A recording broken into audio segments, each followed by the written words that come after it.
Hello, good afternoon and good night, depending on what time zone you're in. You are watching The Edge from Gaming Unlimited TV. Yes, we've managed to survive a fortnight into episode 2, folks. We've got another 30-minute packed-out show for you with various videos and trailers that we found around the net to do with the world of gaming, as well as 3 reviews from our own little staff members here. Amongst those are Spore, The Force Unleashed, and a retrospective on the Sega Vintage classics. In this case, Golden Axe. So sit back, relax, grab yourself a drink, and enjoy, folks.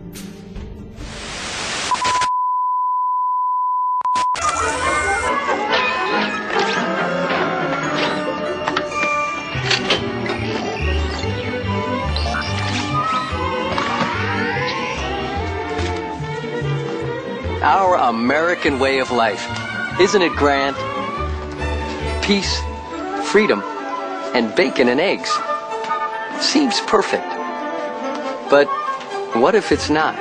Friends, your future may not be as secure as you think. Where will you be when the atomic bombs fall? You can secure your family's future by reserving a spot in a state-of-the-art underground vault from Vault-Tec. That's right, Bob. Act now, and your family can wait out the horrors of nuclear devastation. And Doris, the vault will have all the amenities of your modern-day home, and it's attractive. And Sally, in the vault, you might meet that special someone, just as you would on the surface. And in a few short years, you and your fellow vault dwellers will repopulate our great country. And Billy, you'll have lots of swell kids to play with. Reserve your family spot in a state-of-the-art underground vault today. Sign up now and prepare for the future.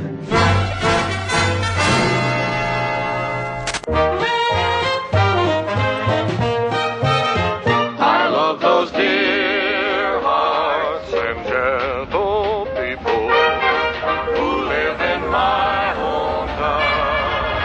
Because those dear hearts and gentle people will never ever let me down.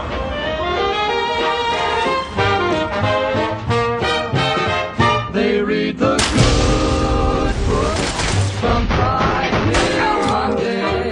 That's how the weekend goes. I've got a dream of Snowville one day with picket fence and rambling road. I feel so welcome each time that I do tap my happy heart, laughing like those dear hearts and old people who live and love in my hometown. Those dear hearts and gentle people who live in my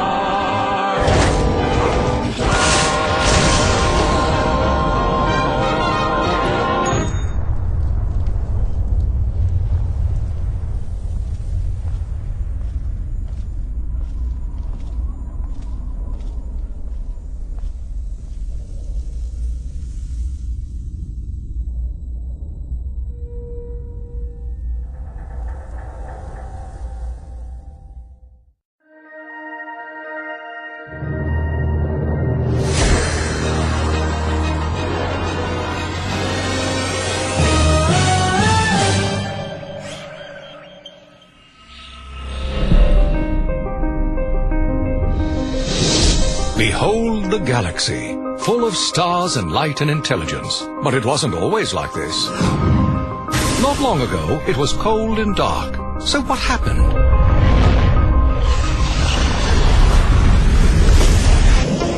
Someone made a decision. Someone looked at a microbe and thought he could use a longer flagella and a pair of pinchers too. Yeah. Next thing you know, he's king of the ocean. Then someone decided he should hit the beach. Land creatures were born, but life on land is a dicey proposition. So someone looked at our hero and said he needs to be able to defend himself. And voila! As the saying goes, if you can't beat 'em, eat 'em. But survival depends on numbers, so someone made our little champs irresistible to the opposite sex. Yeah. Now we're talking. Or mating, as the case may be. Of course, there's strength in numbers, but there's strength in sharp weaponry, too.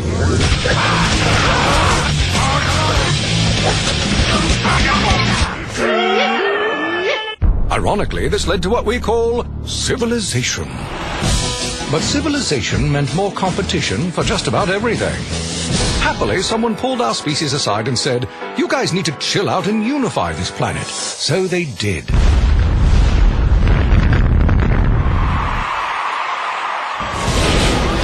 They built starships, and they set out to conquer the galaxy. But what they never realized was that all along the way, from humble microbes to starship captains, someone had guided them at every turn. And that someone is you. Hello everybody and welcome to the first part of the Edge's Spore review, the great game that's been done by Will Wright and the Maxis team, and released by EA. So what is Spore? Spore basically is a multi-genre, massively single-player online game, developed by Maxis and designed by famed game developer Will Wright. It allows the control of the evolution of a species from its humble beginnings as a unicellular organism through the development as an intelligent and social creature to an interstellar exploration and spacefaring culture. The game has drawn wide attention for its massive scope and its use of open-ended gameplay and procedural generation. The weird thing is though, during the beta testing of the game, it actually had a lot more elements in it that have been removed upon the actual release this September. However, with this being a Maxis game, in conjunction with Electronic Arts of course, be prepared, PC gamers, for additional content to be made available in the form of expansion packs. But what is this game? I mean, we're looking at parts of this now where we're seeing the cellular stage, which I have to admit on the box side release isn't that impressive. Compared to what it was led to believe during its development, this was supposed to be the Uber game that made games like The Sims and Sid Meier's Civilization ways of the dodo, to coin a phrase. However, I've got to be honest, the first two levels of this game, the first two stages of this game, which is the sporal stage and the creature stage, are very, very unimpressive. It's not a question of the fact that you can't do various features, it's just, it's very short. You know, on easy or normal stage, I mean on hard I have to grant it's very, very difficult on the hard stage, but that's about the only time you can ever play the game and get some scope out of it, where you get some game time. However, what you have to do in the initial stage is basically go through from a little creature, single cellular organism, and eating food and various other creatures, gathering up DNA from fallen meteor rocks and stuff like that, until you actually have developed your creature to a stage where you dominate the tide pool and are ready to make landfall. You develop legs, which you do in the 3D area, and then you hit the beach. When you hit the beach, of course, you end up having to battle it out for survival, and also to gain sentience. And the way you do this is by social interaction, by either impressing your local neighbour nests of various creatures, or if they're a hostile creature or you can't impress them and you're a little bit more tougher than they are, eating them, beating the crap out of them. All in all, this creature stage, I have to admit, isn't too bad. I actually like the creature stage more than anything else, for the simple reason it has more depth, especially when you on the multiplayer aspect, because if you're on the same planet in a sandbox for the multiplayer, playing against other people who are equally trying to impress, ally, and conquer, you know, be dominant on this creature stage, you do end up actually having a very fun time. So, more about the game. Well, the game, full version of the game was released on September 4th this year in Australia and the Nordic region, but Australian stores prematurely broke the street date on September 2nd. The game was released on September 5th in Europe, Japan and South America, and as well as New Zealand, and was released on September 7th in North America, which is kind of weird because it's usually the reversal of roles with games. It's usually in America that gets the first release dates. However, everybody else got it first. Spore is also available for direct download from EA, and a special edition, the Galactic Edition, includes an additional game called the addition to the game, A Making of Spore DVD video, and How to Build a Better Being DVD done by the National Geographic Channel. Anyhow, this has been the first part of our little Spore review. On the whole, the first two stages, the Sporal stage and the Creature stage, I would give it a 50% average on gameplay, because the game is very, very quick to play.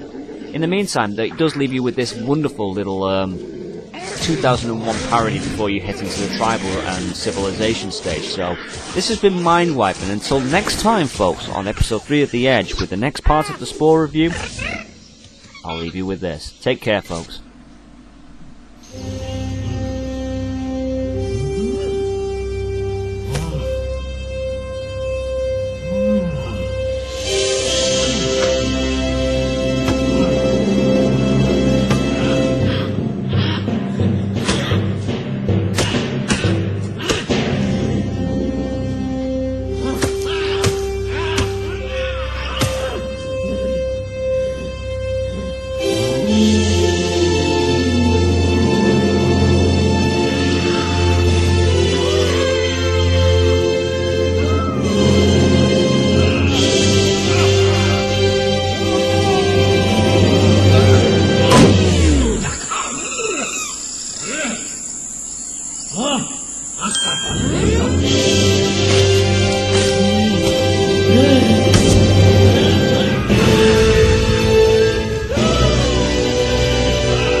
You were weak when I found you. Now your hatred has become your strength. Fulfill your destiny, my apprentice.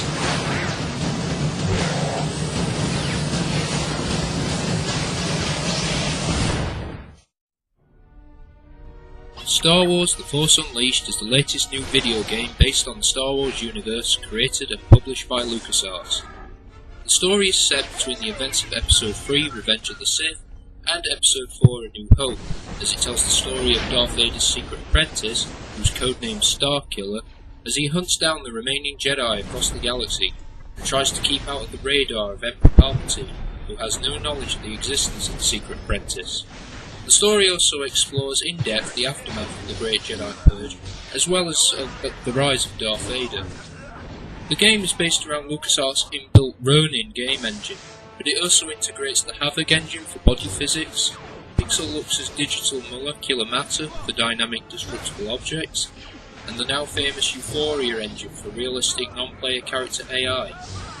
With the use of these physics engines, the universe around you is your playground. The use of force powers, whether it be grip, push, lightning, etc., can be used in various ways, such as objects from containers, pylons, droids, stormtroopers, you name it. It can be used as a weapon or defense, which can lead to some amazing, and maybe even hysterical moments. The game also has a combo system for stringing lightsaber attacks, and combining lightsaber attacks with force powers, which gives a variety of ways to attack the enemy. Although the lightsaber duels can sometimes feel like a been there, done that variation, because if you played the Jedi Knight series on the PC, you may expect the same type of fighting styles here. You can also level up your character as you go along, which allows you to gain access to more force powers and increased abilities you may have gained previously, which can be useful when you take on the various big bosses you may come across. The game's soundtrack includes material composed by John Williams for the films, in addition to material created specifically for The Force Unleashed. The only bad point is that it's not very sophisticated in some parts, and there are issues with the camera system, especially whenever you jump. It does cause the viewpoint to spasm upwards, although this could be easily fixed by a patch. And the Euphoria engine doesn't always quite work as well as it would, and it's not as convincing as compared to when Euphoria was used in games such as Grand Theft Auto 4.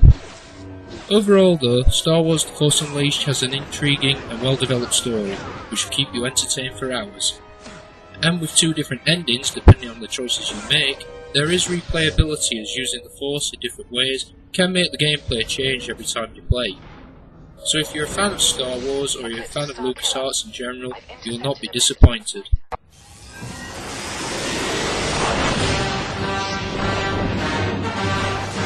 Rated T for Teen. I still remember that day. The sound of the waves on the beach, the drone of the bombers overhead. I remember thinking that the world would never be the same again. Something changed within me and my buddies that day. We became tougher. We became men. We became heroes. Sorry about that. Wrong trailer.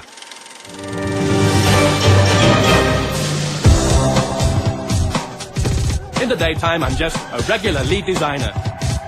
But at night, I become Corporal Tommy Chester, Commando in the Royal Army. In the daytime, I'm just a normal senior producer. But at night, I become Heinrich von Schnitzel, Commandant in the National Army! Listen up, soldiers. This is classified information. Battlefield Heroes is a download for free, play for free cartoon shooter. To play the game, you visit the Battlefield Heroes website and hit the big button that says Play Now. That's right. You don't visit a store, you don't enter your credit card details, and you don't download it on BitTorrent. It's free. Battlefield Heroes is a cartoon shooter. This is a type of shooter that focuses on fun, accessibility, and not getting shot in the face repeatedly by a swearing, ultra-skilled 15-year-old boy who plays the game every day for 8 hours. The gameplay focuses on things like shooting the bad guys, using your special abilities, and running over people with a huge cartoon tank.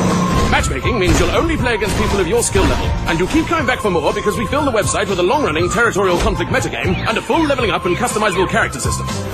Battlefield Heroes is going to be ready for public consumption later this year, and it's going to win the war, soldier! Yee-hoo!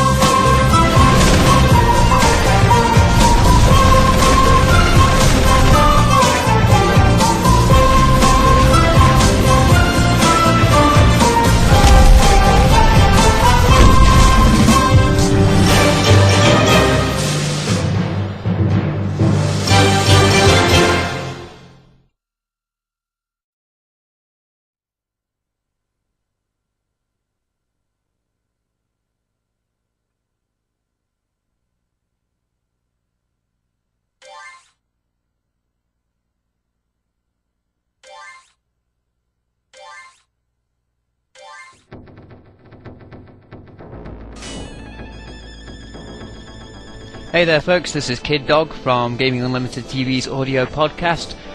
Sort of switching sides here and joining you on the Edge to bring you a review of the Xbox Live Arcade Classic, Golden Axe.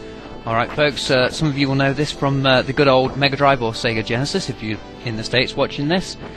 Golden Axe was originally released in 1989, so don't even think about how long that is, because you'll start feeling old like I did. Anyway, the plot of the game takes place in the fictional land of Urea, a Conan the Barbarian-style fantasy world. An evil entity known as the Death Adder has captured the king and his daughter and holds them captive in their castle. He also finds the Golden Axe, the magical emblem of Urea, and threatens to destroy both the axe and the royal family unless the people of Urea accept him as their ruler.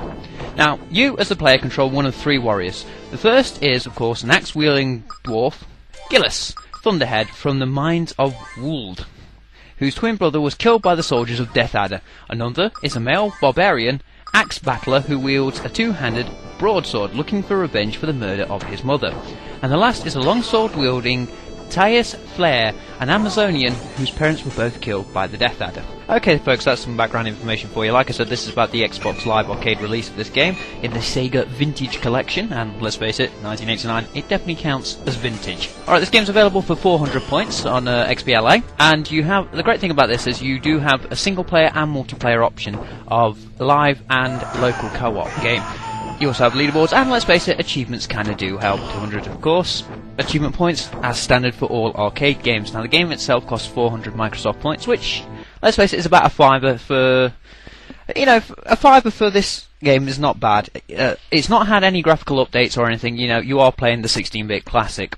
Now, if you haven't played this game before, it is a side-scrolling beat-em-up, you know, akin to the games such as Streets of Rage, Fatal Fury, oh, no, that's beat 'em up. Final Fight, I think it is. Double Dragon, of course. Double Dragon also available on Xbox Live Arcade, which has had some updates as well.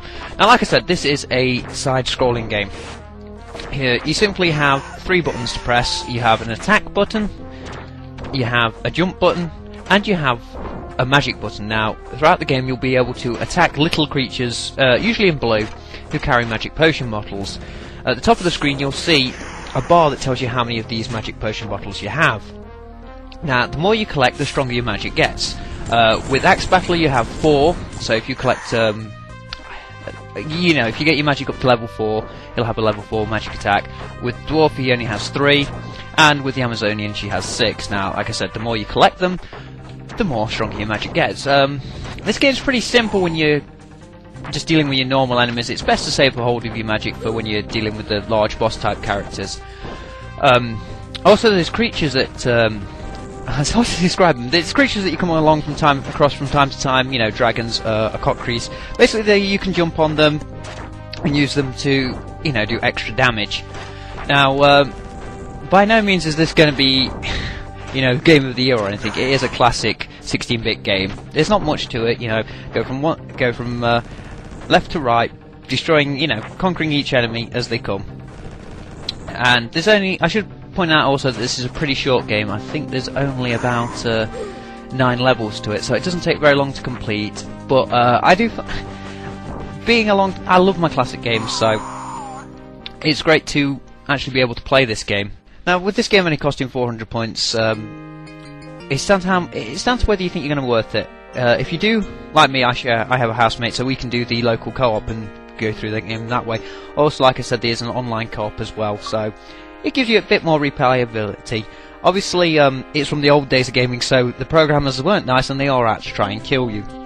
There's plenty of achievements to get. There's a hardcore mode which gives you 1 life to try and get through the entire game with, which is pretty hard, especially when you come to dealing with the bosses. Choice of only 3 characters. There's not a lot to this game. Like I said, it's a very simple, go from one side of the screen to the other, continue along the screen until you get to the end, and that's pretty much it to take on the boss characters. It's simple and sweet. It isn't going to take you longer than 10 minutes to finish, but it's one of those games, you know, back in the day, if you had a Mega Drive or a Genesis, you know, you're going to look fondly on this game. It is an absolute classic. It's not, like I said, had any graphical updates, which is a shame, but, you know, it's still as good as it ever was. You know, it's not going to go out there and take on the Halos and all that, but if you're looking for a quick, fun game just to play, I highly recommend Golden Axe. Alright folks, this is Kid Dog, and returning you back to the Edge. This Friday, come to thegamersgarage.com to see the weekly newscast where BioMonkey and Death Vanquish give you the latest and greatest in video game news.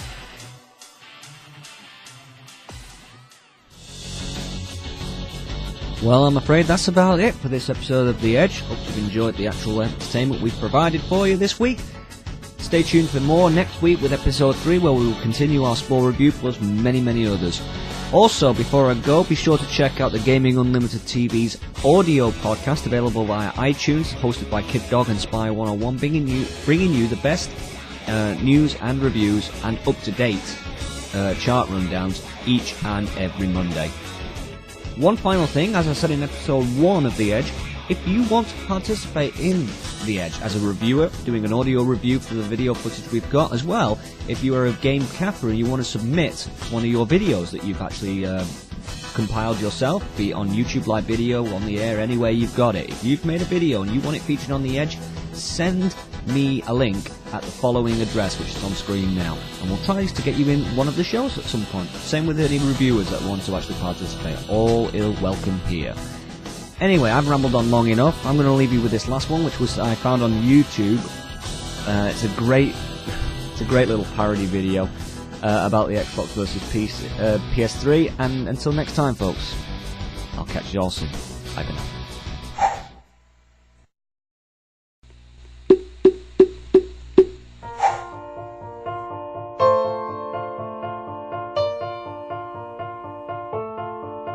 Step 1, you make your console cost the most. You beat your chest and proudly boast.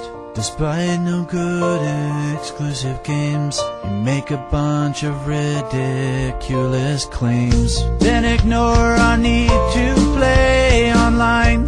Don't make it fun like Xbox Live. Use Blu-ray, which I don't need. Now you're getting your ass kicked by the Wii. Sony, you went wrong with your PS3. I'll just keep playing my 360. Hope this song has helped you understand. Now you know how you killed your brand.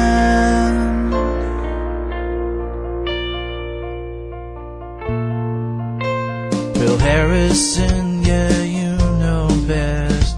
Except you didn't beta test. Sure, I can surf the net, but I can't find my gaming friends.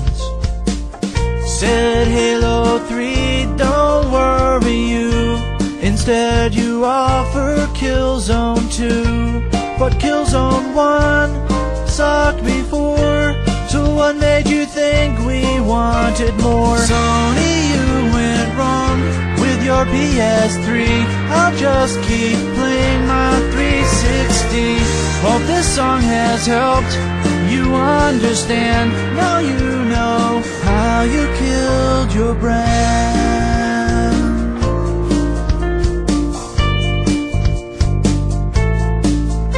PlayStation, what we have done successfully over the last 12 or 13 years is to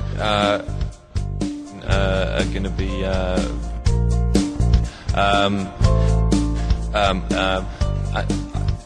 we're going to do some things a little differently. We're going to